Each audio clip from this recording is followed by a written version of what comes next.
to On Your Own Terms. I'm Patty Talbot, and this is the place where we learn together what it takes to change the world on our own terms and in our own special way. Today, I'm honored to have with me a new friend, Jen Mott, who is a school administrator at one of the biggest high schools in Ohio. She comes to us from Cincinnati, Ohio, and you're going to learn about Jen's Homegrown Solutions for a patchwork world in her own words.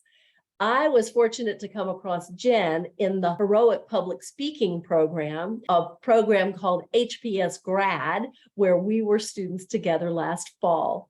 And in the spring, I finally met her in person and was able to relate to her and find her infectious personality and her enthusiasm and true, deep, passionate love for public education and for students, and for making schools the very best places we can to bring out the very best in the students and the families we serve.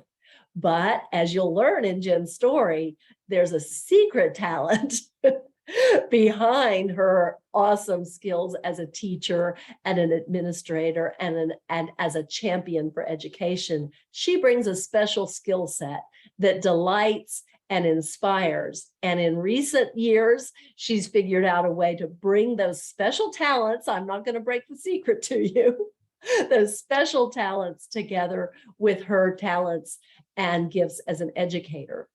So, Jen, I'm eager to hear your homegrown solutions for a patchwork world.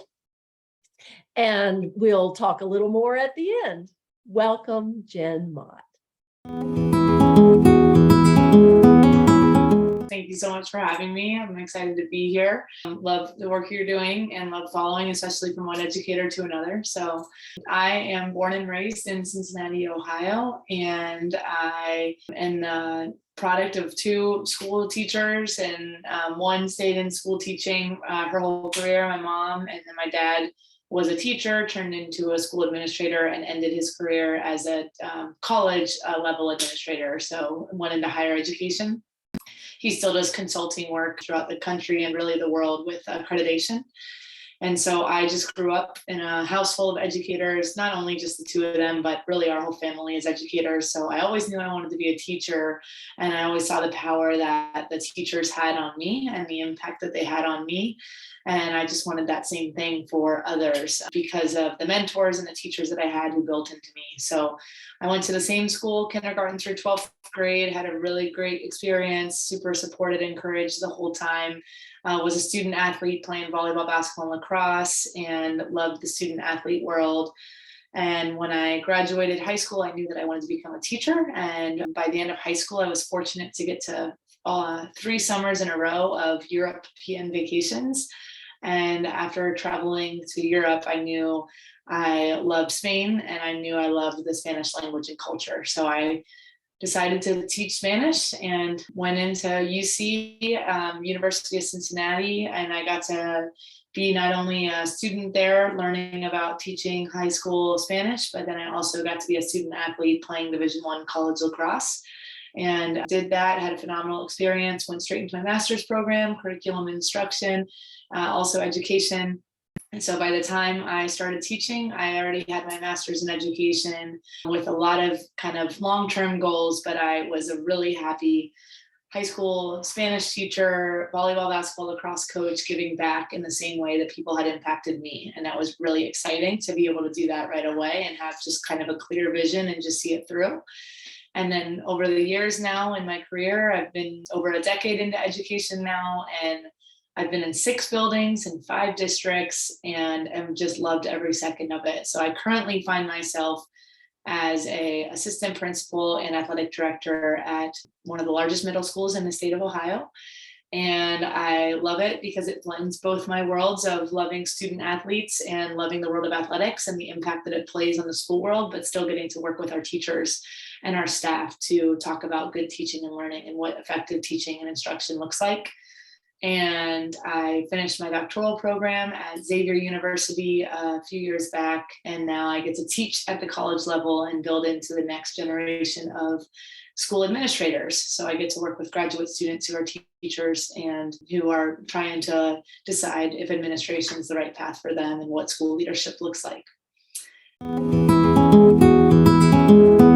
That's the resume talk, and that's the official, school educator world. But what I haven't mentioned is when I graduated high school, I had the random opportunity to join the circus. And it's as random as it sounds. I joined a company called Cincinnati Circus Company.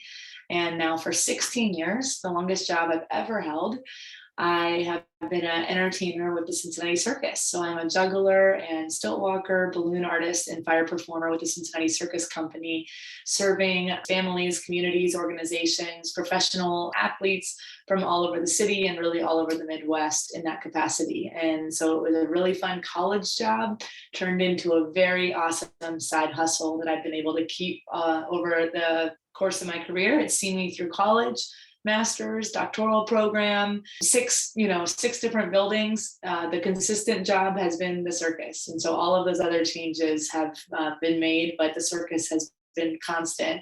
So what's been really neat is the evolution over my career, where I was always keeping the education piece and the circus piece separate.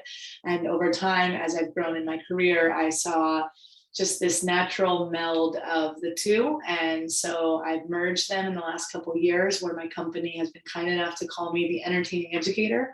And now I have started speaking and performing. Whereas before I was just the juggler at a fun end of year celebration. Now I'm coming as an educator who happens to juggle, and I'm coming with a message to students, to staff, to parents, where I can speak and be taken seriously and have a really clear message with my own experience and story. But also I can juggle and I can keep people's attention in different and unique ways. And it's been a really fun way to kind of merge these two passions of mine and I'm so excited to see where it continues to take me. I naturally just immediately think I know I never want to overlook, there's the global issues, there's our national things that we work through, and I am very passionate about the right people at the right time in the right place for those things. And we all can't solve everything. So it's just like we said, kind of working together and taking up kind of what we can believe in and what we can make a change towards. And if we all take up our own kind of passions and encourage what we are encouraged to follow, then really we can make the changes in our own and collectively. So for me, I just love school and I love students, and I love the work I do both at the middle school level, now working with middle school students. I've worked with middle and high school students, but now also at the college level, working with college students who are graduate level and trying to figure out what's next, and how if we have strong leaders growing new leaders, then it's only going to get better. And so for me, what I see is students who have the entire world at their fingertips and don't know how to use that, because that's a power that we've never had. We've never been able to give that power to middle school students. And as a result, there's a level of motivation that needs to occur for teachers and parents who feel like, because they have the world at their fingertips, well, how do I engage them? How do I talk to them differently?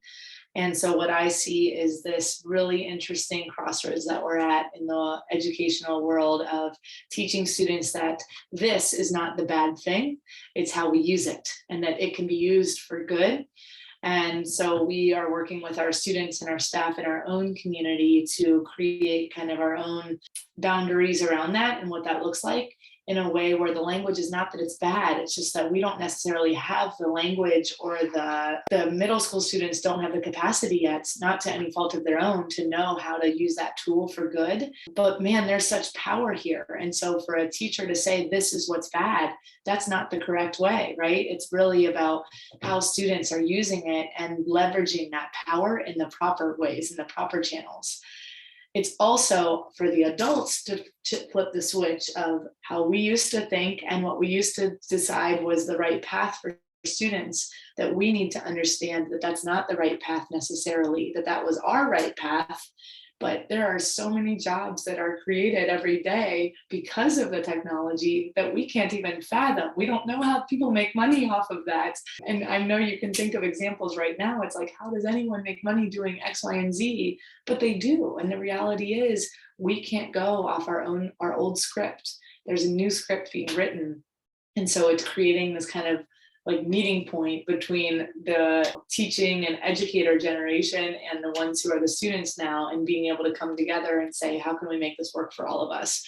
What are the skills we have that we can teach to them, but also what can we learn from them and actually leverage from their ability? It's very hard for me when educators are saying how frustrating it is when they see students use their phones, because really they're doing exactly what we would do if we would have had that at that age. They're not doing anything differently. It's exactly how we would have been. We just didn't have that opportunity. We didn't have that tool. We had passing notes or whatever it was. And so it's really just about using that tool in the right way and encouraging educators to meet the students where they are and see, okay, well, how can we come together to make this work for all of us? Is you see the rapid changes that have occurred with students and what students look like now. So as a result, you've got a bunch of teachers or educators who are figuring out how they teach this new generation, so to speak. Mm-hmm. And you hear the rise of teacher burnout and teacher frustration. The conversation always right now is about teachers and how much we're losing teachers. And there's so many teachers quitting in droves, and COVID having such a high impact on teachers who are leaving. But in fact, every single year, every spring, every school across America is celebrating teachers who are retiring after 35 years, 37 years. So yes, there is truth there. People are leaving. But every single spring, we're planning retirement celebrations for teachers who have stayed for 30 plus years. And so what I wanted to do with my doctoral research was give a voice to those teachers who have stayed. And so I focused on the study of teacher perseverance and what kept the teachers going. And I wanted to give them a voice and have them teach us. And not only for the teachers to learn, but also for school administrators and school leaders to understand how can we recruit and retain teachers well, and really give credence to the work that the teachers have done who have stayed the longest. Because you've got the new teachers that you focus time on, you've got the kind of mid-level teachers who have maybe are super excited about really building into the others. And then you've got this whole group of teachers who a lot of times feel forgotten or feel left out or feel like things are changing too quickly. And they're like, oh, I've seen this before. And how do we kind of really empower them to feel like they can be part of the process and part of what's happening, and how can we learn from them? And so I was able to do a mixed method study where I talked to teachers, gave them a survey, a grit survey where they got a grit score. And then I also got to talk to them and do a qualitative part of the study where I said, what is keeping you? What are the pieces that are really keeping you if you think about it? And what they said was that it was all about community, and it was all about contextual joy, and it was all about it being the only option, not in an exasperated way of this is it, this is all I can imagine, but really in a positive, like I can't imagine doing something else. I was called to this. I was made for this. And then that leads to the fourth one, which is teaching as a higher calling. And so then really feeling like it's not just a job. This is something they were called to do, whatever that higher power is, but that ability to really supersede the minute details and the kind of stuff that happens day to day. And for them to see that higher purpose of like, that stuff has to happen so that I can have this impact on the student or on this teacher. And I love to say that we're in the people business. We get to work with people. So many other jobs. I am a huge believer that all jobs serve a purpose and every job is important. But I always say I could never sit around personally and just talk about money and how much money we made. And so I love that we get to sit around and talk about students and student growth and how students are doing. And I love that that's what our meetings are about, and that we are always building into people. We all have people that we can remember from school that made us really grow and also hurt us in the other way. And so being able to be that person for them in a positive way is what I love bringing every day, and then empowering and working with those teachers to see that teacher perseverance is possible. And from the school leader side, how much I have an impact on that as well. in the professional sense, something really neat about the district that I serve in right now is we're super large. We're about 10,000 students, K-12, one of the largest high schools, one of the largest districts in Ohio. What I love is that we have what we call 3 big rocks. So it's 3 big focus areas for the whole district. And it's been the same 3 big rocks for all the years that our superintendent has been there. So been 4 or 5 years now. Well, the 3 big rock idea is there's culture, there's personalized learning, and there's inclusive excellence. And the reason they're called the 3 big rocks is it's the visual of a jar. And if you want to put sand, water, and rocks in the jar, if you put the sand or the water in, the 3 big rocks don't fit in the jar. But if you put rocks in first, the 3 rocks, then you can put sand and water in, and you've got all of them in there. And so the idea is these 3 big rocks come first. That's the vision. So one of those is inclusive excellence. And inclusive excellence for us is all about the total inclusion piece. So that's not just race, that's religion, that's what we look like, that's how we feel, that's our complete just background. We talk about equity, we talk about all of those things. And we have an entire inclusive excellence team. We have a person at the district level whose entire job revolves around making sure we are creating inclusive experiences for our students and staff. And that has given me, all of the training that has come out of that has given me a real appreciation for our diverse students and staff. We have a very diverse set of students. We are very close to many people in the country know Cincinnati as Cincinnati Children's. We're very close to one of the most popular and well-known hospitals in the entire world. So we actually have people who travel from all over the world to send their kids there who are sick and need to get treatment, specialized treatment. And so we have a lot of that. And then we also have Procter & Gamble is a global corporation. And so we have a lot of students who come from Procter & Gamble families. We have dozens of languages spoken in our district. And so not only speaking to the language piece, but also you talk about like special services, students with special needs. We talk about our LGBTQ plus community. We are an incredibly inclusive district. And wherever there are holes, because no district's perfect, we are always willing to get better. So there's always like training and development wherever we are trying to improve. And so if there's ever any like sort of crack in like how our students are acting towards each other, we always go back to the students know the term inclusive excellence. We always go back to, we are a school that is about inclusive excellence. How does this align with inclusive excellence? And our staff thinks about experiences. We call them mirrors and window experiences. The mirror being, we want to give students experiences where they're seeing their own selves reflected in the work they're doing. That's a mirror experience. And we ask our staff to give our students windows experiences where they're looking through a window at another way of living. And so we want them to have a really good meld of the two, where each day are you giving them a window and a mirror experience so that they can see themselves and learn about others. That's the school piece. And the circus piece, there's a lot of reasons that I've stayed in the circus for 16 years. I know very few college students who work in the circus, and then I still have not met any school administrators or doctoral students who are also in the circus. I'd love to meet them if they exist. I'm not saying I'm the only one, I'm just saying I haven't met them yet. And so one of the many things that has kept me in the circus is the incredibly unique and amazing diversity of that cast. The characters that I have met in the circus are just truly incredible people who, through no fault of their own, I would not know otherwise, because what we tend to do as we grow up and as we get into our sectors and our fractals and our worlds of professionalism is we just find people who are like us naturally. And we find people who enjoy the same things. That's natural. That's why we have clubs, right? In middle school and high school. We want to do that. There is a natural growth opportunity there. But what we do is when we get older, we then find these echo chambers that we now, hear about in social media and the news and everything. We find people who think like us and look like us and believe like us and all of that. And what I've always loved about the circus is that it is not that at all. It is such a different group of people. It is how I've learned about transgender up close and personal. It's how I've learned about people choosing different life choices, political choices, all the things up close and personal. And I've been able to see like these people are amazing and these people are awesome. And we're all just trying to human to the best of our ability. It has been such an amazing experience to call these people friends for over a decade. Again, through no fault of their own, through my own, I would not have known them otherwise. We would have never crossed paths in other worlds that I'm like associated with. And so one of the reasons that's kept me is it just has continually kept me in this way where I'm meeting different people. I'm getting to know different people. They're getting to meet me. We learn from each other. And what I love about the circus is we don't hire talent.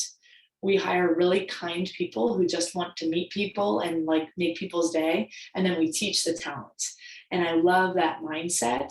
And, you know, a lot of people think I could never join the circus. I could never be in that. Look at you guys doing all the fancy things. And I'm like reminding them, I didn't grow up learning how to do this. I practiced and I asked questions and I watched a lot of YouTube and I learned these skills because of the people. So much of that is because when they first met me, they were like, you clearly like meeting people, you like talking to people, you can smile, you're hired. We'll teach you everything else. And I think what a life lesson that is of like, we don't always have to know all the answers or feel like we're the most expert in something. How many times can we just come in with a posture of curiosity and a posture of learning and recognize that we have our own room to grow and our own ability to learn and believe in ourselves. So it's been really fun to like grow and learn new tricks of the trade over the years. I just hope that people leave any interaction from me like feeling loved and feeling cared for. I always want people to feel like responded, heard, cared for, and loved by like interactions with me. I've learned a lot from my brother. I can't have any conversation without talking about my brother because he has traveled to over 130 countries and he's younger than I am. And he's taught me a lot about the concept of being a global citizen and really just understanding the world in such a way where we don't and we won't ever actually understand the world. And so how do we just kind of coexist and love one another? And so for me, in my message, I love the entertaining educator. I love merging two worlds together. And so what I hope is that people would invite me to spaces where I can empower and encourage and motivate. I get really excited about talking about a whole host of things, especially around the realm of motivation, big potential. We can kind of do everything if we put our minds to it. You're capable of more than you know. I'm nothing if not like optimistic and your biggest cheerleader. And so I always just say, like, put me in, coach, if you need someone who's going to motivate and just get you excited to like try new things, try something new. During COVID, I started pickleball, and then everyone I knew was into pickleball because I just kept talking about it. And I was like, you can play too. And so just that concept, it's not about the pickleball. It's just about telling people you can try something new. You are capable of doing something.